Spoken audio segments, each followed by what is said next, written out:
On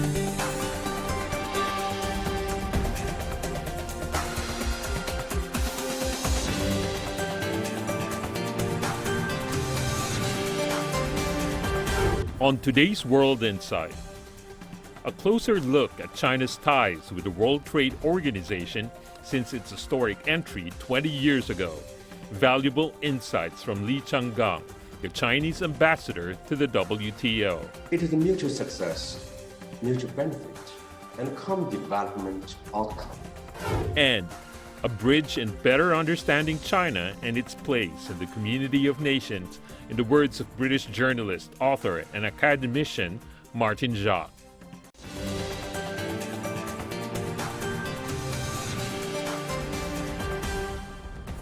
Hello and welcome to World Insight with me, Tian Wei, in Beijing. This year marks the 20 years since China joined the World Trade Organization. No doubt the country's international trade has grown impressively over the decades, but even more significantly, it helps the world to understand how developing countries can learn and benefit from international rules and eventually bring new momentum to the mechanism. China's WTO membership is a milestone in the country's reform and opening up. As a junior trade official, Li Chenggang personally witnessed the moment when China formally joined the World Trade Organization 20 years ago.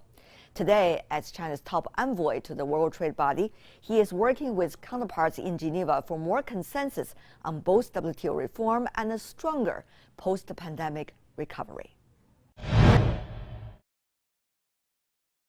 20 years already, Mr. Ambassador. China's entry into the World Trade Organization. How do you see it? China's accession to WTO is a historical event, both for China and the world. After the accession, China has enjoyed a relatively favorable environment for its development, and China also provided the opportunities to the others all over the world. It is a mutual success, mutual benefit, and common development outcome. The past 20 years told us, only when the world is good can China be good. And only when China is good can the world be better. China has grown from an offside audience to an important player on the WTO stage. Upon China's accession to the WTO, the then Director General Michael Moore remarked that with China's membership, the WTO becomes a truly world trade organization. In the past 20 years, China has grown from a learner and a follower to an active participant and a rule maker, making increasing contributions to the multilateral trading system. In the past 20 years, for those agreements reached in the WTO, China all made its own contributions. I can give you an example. For the trade facilitate agreements, China played its role in the negotiation process, including in the last minute as a facilitator for the conclusion of the negotiation. China was the biggest contributor in the information technology agreement expansion negotiation in terms of the tariff reduction and the tariff revenue forgone. China has been integrating into the world and benefiting the world through its opening up. As a member of the international community, China has always tried its best to contribute to international development and provided all parties with opportunities to share China's dividend. China has become one of the engines to the global economic growth. In the past 20 years, China's annual contributions to the world economic growth averaged around 30%. Merchandise imports increased 6-fold, and services imports 7-fold. China also remained the largest export market for LDCs for many consecutive years. Let me also ask you about some of the important points, because now, besides celebrating the 20 years, that we are also facing a lot of challenges, for example, the pandemic, the post-pandemic recovery, and also geopolitics, the MC12 has already been postponed. So, Mr. Ambassador, what do you make of the current deadlock almost? Yes, the postponement at the MC12, it was a tough decision to make, but it was also a wise one. I think no matter what cases, people's health and life always come first. So another reason was the Swiss travel restrictions and quarantine regulations on people from some countries, which caused the concern on fair participation of members. MC12 opens a window for revitalizing the WTO. Before the announcement of postponement, they had already created very good momentum. Now our work in Geneva is still continuing. The discussions on all key areas are still kept on. In the head of delegation meeting on December 2nd, it was decided that we should finish the fisheries subsidy negotiation and the WTO response to pandemic declarations, including the IP, the intellectual property part, by the end of next February. So that's some kind of timeline. They are the two two issues are most important deliverables among all people who are expecting for the MC12. Besides these two areas, China is also working with others on agriculture, WTO reform, including exploring possible steps to restore the appellate body. That's a part of the WTO dispute settlement mechanism. Mr. Ambassador, some of the key points you just mentioned are extremely crucial. Let me go through some of them with you, if you can, sir. On the vaccine issue, we have heard that the earlier commitment by the international community to have 70% of the population by the middle of 2022 is impossible. So with a new coming variant, people are becoming more desperate about where are we heading for? Are we going to have these vicious cycles over and over again?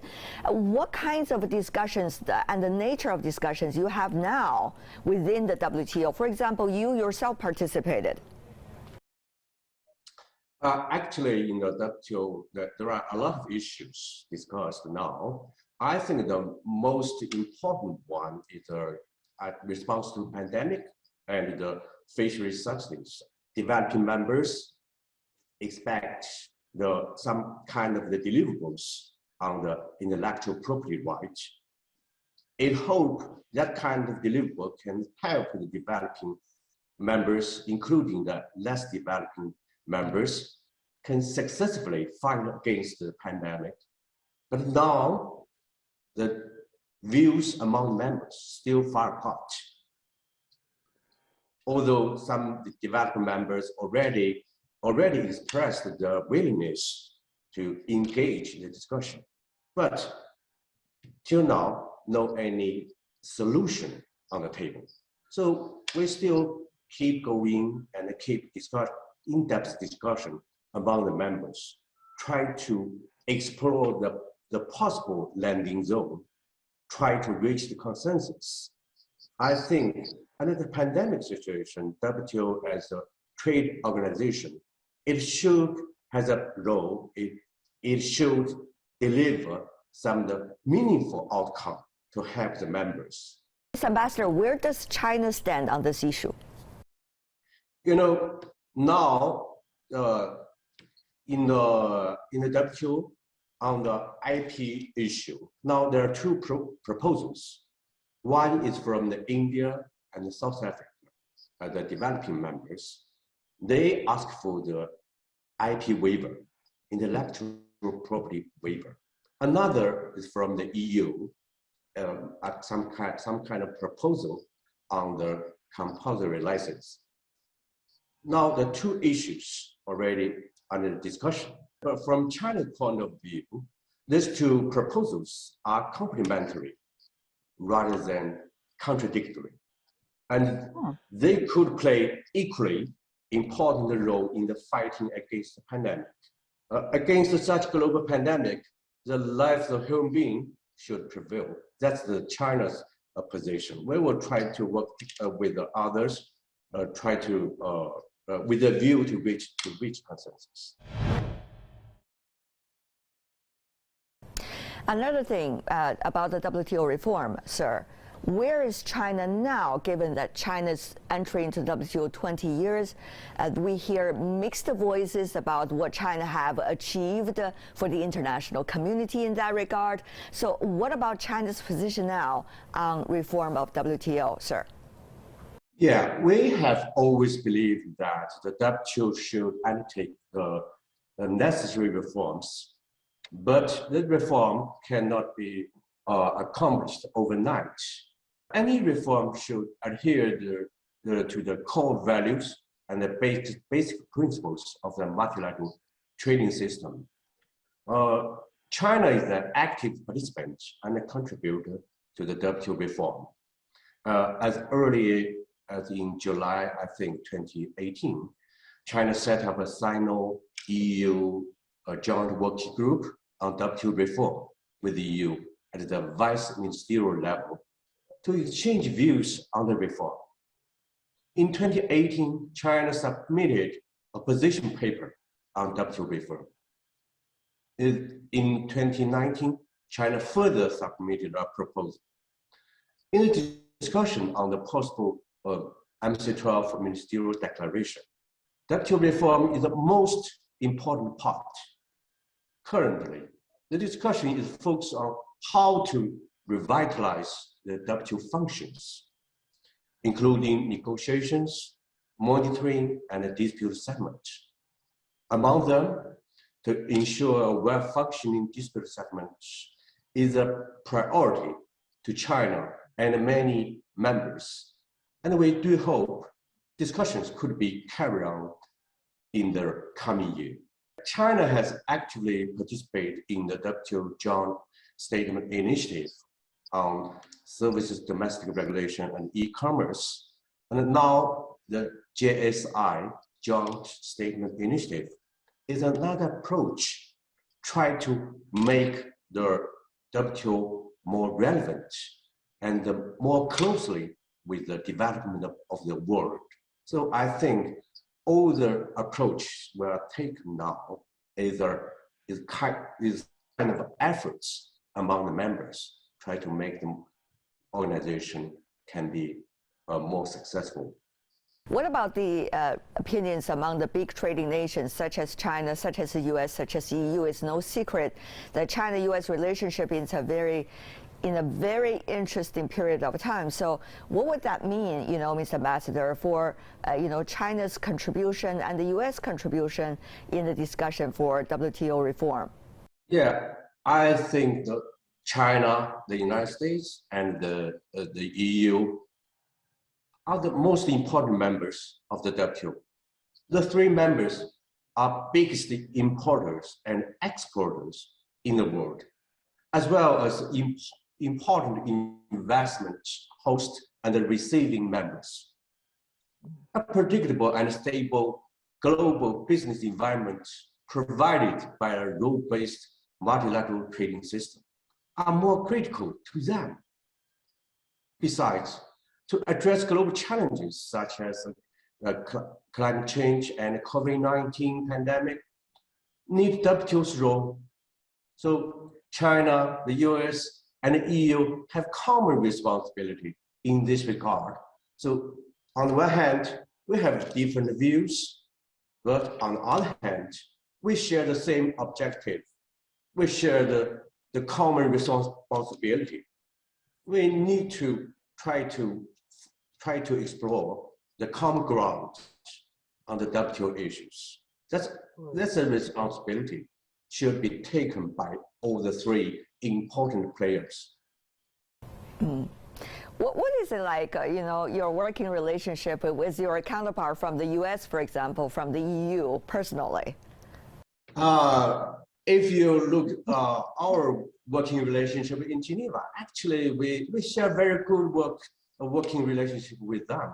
I can give you an example for the WTO dispute settlement issue. Actually, we work with the US mission, the US team, very closely. And we reached the consensus on that issue first, including the Russia team. Then based on that, we invite all the other members. Finally, we are very lucky. We reached a consensus on this tough issue. And with the EU, we already have some very successful cooperation. For example, the domestic regulation discussion, and also on the other issues. Actually, we share very good cooperation here. If you look at the world today, every country, every trading nation is facing the challenge of having domestic consensus. At the same time, geopolitics plays a big role as well. These are realities. So as China's representative to the WTO, which is very much a hot cake right now, what is it like for you, Mr. Ambassador, to work on a daily basis and to face the realities of both domestic consensus and the geopolitics?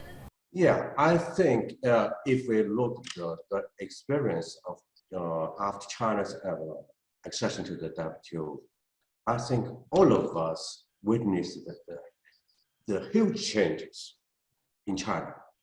I think China's rapid development in the past 20 years, apart from the hard work of the Chinese people, has largely benefited from our effective participation in international trade through the continuing opening up and the reform. This is the most real personal experience of my generation. From our own experience, we see trade is of great significance for creating jobs, improving living standards, and maintaining social stability. That's why most of the people in China of my generation are firm believers in multilateral trading system. That is also the reason we support the WTO necessary reform and hope it could fully and well functioning as people are expecting. However, we have to admit that there's an imbalance in the development of globalization and the trade liberalization. The greater gaps between the rich and the poor have led some free trade advocating countries looking inward. So in the past years, the whole world has suffered unilateralism and protectionism. It tells us that only when all people could benefit from international trade globalization, could get more support for their people. Globalization will continue. For China, as President Xi Jinping said, opening up is a hallmark of contemporary China. China will firmly safeguard the true multilateralism, firmly share market opportunities with the rest of the world, firmly promote high standard opening up, and firmly uphold the common interests of the world. So as ambassador to WTO, I will do my best. This is World Insight with me, Tian Wei. Still to come, how to understand China now amid all the dramatic changes. A British journalist and author, Martin Jacques, believes history is fundamental in avoiding misunderstanding. The world is changing fast, taking all our lives with it. But we can change it too, by seeking answers to problems through discussions and debates.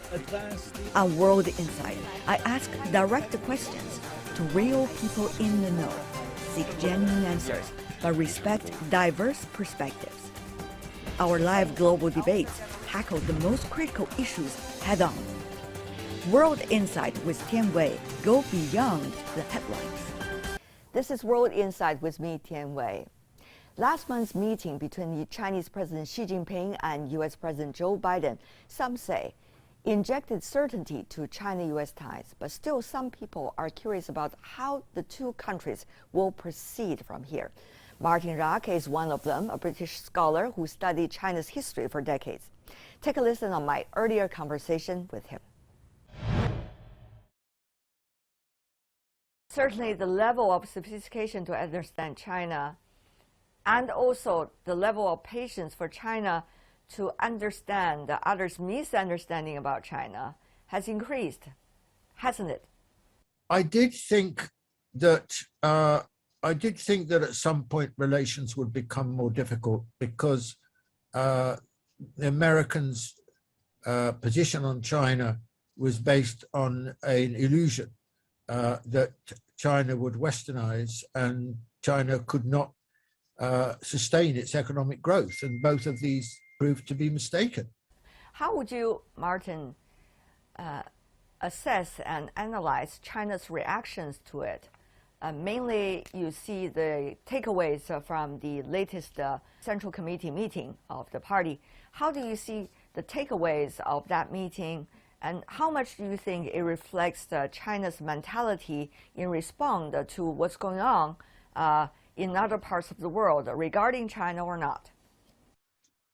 Well, I think that it's been very difficult, actually, for China this period, because although there was, I think, some expectation in the party leadership over a long period that this relatively benign relationship between the US and China would not continue indefinitely. That's been a sort of wisdom that's been around for some time. But when it actually happens, and the way it happens, of course, it's impossible beyond the point to foresee exactly the form it's going to take. And so I think that, and the really aggressive phase of it dates from January 2020 with the pandemic. I mean, it was the weaponizing of the pandemic which did so much by Trump, which did so much damage to China's reputation globally. I mean, it was completely fallacious, of course. It was based on a lie, but lies can do a lot of damage. I think it's really a big learning curve for China. China's got to develop, I think, a more multi-dimensional way of relating, for example, to Western public opinion. And now it needs to develop new tools in order to do this, and to develop new forms of, what should we say, subtlety and nuance in relationship to it. I was very critical of the sort of tit-for-tat approach that seemed to be in vogue for a period, although it's not nearly as true now. So I think China's already learned from that. How do you see, leading up to the Winter Olympics, this has become a big event for many Chinese, and certainly for sportsmen and women around the world. Now, the political wind seems to be a little bit challenging. What you can see happening is that the tone of public life, global public life, particularly in the Western countries, has changed. And now the attitude towards China has become, and this is not just at a leadership level, has become more negative and even bordering on toxic. I think that the Winter Olympics will happen. I think they'll be successful. I hope that the Western countries send their full contingents to it, and it's covered, widely televised and so on as a great event, which it always has been, and I hope very much that this will be a great success. And, let's remember 2008, the Beijing Olympics was an enormous success, and the Chinese, what should we say, came out smelling of roses from it. Yes. Finally, before we go, China and the US, the top leadership, have already talked virtually. Both sides have pretty much lined out the bottom line in a way, that is to avoid war, hot war. So, Martin, how do you see the prospect that the bottom line reached by the two sides will be able to carry on for the next year or so when there might be a lot of different political events and timelines in which things could be happening and changing even beyond our imagination. I think the Biden-Xi meeting was very important, was to try and establish the sort of, a line, if you like, where, well, look, the last thing we want to see, either of us, either country, is some kind of military clash, which would be disastrous. So we need to build up an understanding from that of what needs to be done. And, on the military front, which hasn't been discussed before, China's not been part of those kind of things, unlike the situation of the US and the Soviet Union. Then it seems to me that the next one thing that's going to be, and I understand the Americans are pushing, and I think the Chinese will be happy to go along with this by and large, is some kind of understanding on military agreements and hotlines and consultation between the militaries. There's lots of things that can help to build up some pattern of trust and therefore predictability. With trust comes predictability. With that, no trust means everything becomes very unpredictable. So I think that, that's a good start. Now, I would combine that with a very important US-China statement at the end of COP26 in Glasgow, saying that we need to cooperate and this cannot be achieved without our cooperation and so on. That was good. That is, of course, totally true. Now, is this going to be, a line in the sand? Is it going to usher in a different phase? None of us know the answer to that, but we can certainly hope. And that's all the time we have for today. If you'd like to see more, search World Insight or check out our YouTube channel. Follow us on Twitter and Facebook. That's all the program we have for today. On behalf of my team, thanks for watching. Bye for now.